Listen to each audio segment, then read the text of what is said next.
Good morning. এখন ঘড়িতে বাজছে প্রায় 11:30। কালকে আমাদের পৌঁছতে অনেকটাই রাত্রি হয়েছিল। ঘুমাতে ঘুমাতে সবার প্রায় 3টে। বাচ্চাগুলো ভীষণ এক্সস্টেড। একজন ঘুমাচ্ছে এখানে, আর একজনও ঘুমোচ্ছে।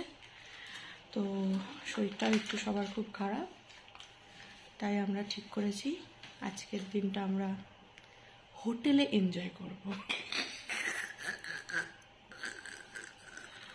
না মানে যেমন পরিস্থিতি সেরকম আমাদেরকে অ্যাডজাস্ট করতে হবে। এখন আমরা সবাই ম্যাচিউরড হয়ে গেছি, বাবা মা হয়ে গেছি, তাই বাচ্চাদের ভালোর জন্য হোটেলে এনজয় করব আমরা। আপাতত এনজয় মানে আমরা শুধু ঘুমোবো। আমাদের সবার স্নান ধান হয়ে গেছে, ছেলেরও স্নান ধান কমপ্লিট, ঘুমোচ্ছে, আমাদেরও স্নান ধান হয়ে গেছে। আমরা এবার ঘুমোবো। ব্রেকফাস্ট সব কিছুই হয়ে গেছে। দিয়ে আমাদের এখন টার্গেট হচ্ছে আমরা একটা ঘুম দিয়ে নেবো, যদি না ছেলে ঘুম থেকে ওঠে।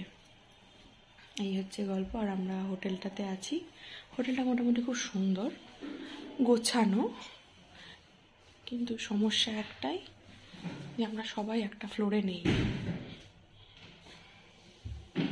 ছেলের সাথে সাথে বাবাও ঘুমিয়ে গেল, কিন্তু আমার ঘুমটি এলো না। তাই অগত্যা কী করবো, বেরিয়ে গেলাম সবাইকে দেখতে, ভিজিট করতে, হোটেলের রুম ভিজিট। মর্নিং। আরেকজন কই? মর্নিং।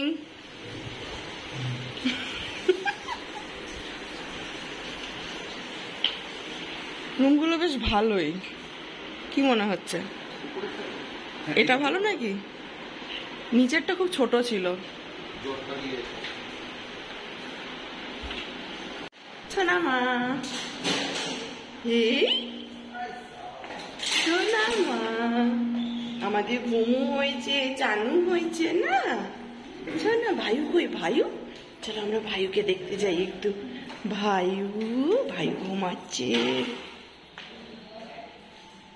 দেখো বাচ্চাগুলোর অবস্থা খুবই কঠিন অবস্থা, দুটোরই চোখ ছলছল, ও নাকে জল, কাশি, যা তা অবস্থা। তো আমরা এখন সবাই লাঞ্চ করতে বেরোচ্ছি। কি হ্যান্ড ওভার হচ্ছে? পুটলি? কিসের পুটলি? কি হ্যান্ড ওভার হচ্ছে? এটা কি হয়? টাকা মানি, সেটার জন্য তুমি এরকম হাসছো, এর জন্য কাঁদছে, নেবে বলবে প্লাস্টিক ট্যাম্পার ঢুকিয়ে দেবো, তোর ট্যাম্পাস ঢোকা।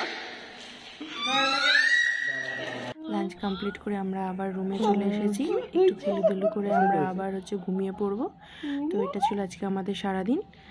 ভিডিওটি ভালো লাগলে লাইক করে দিও।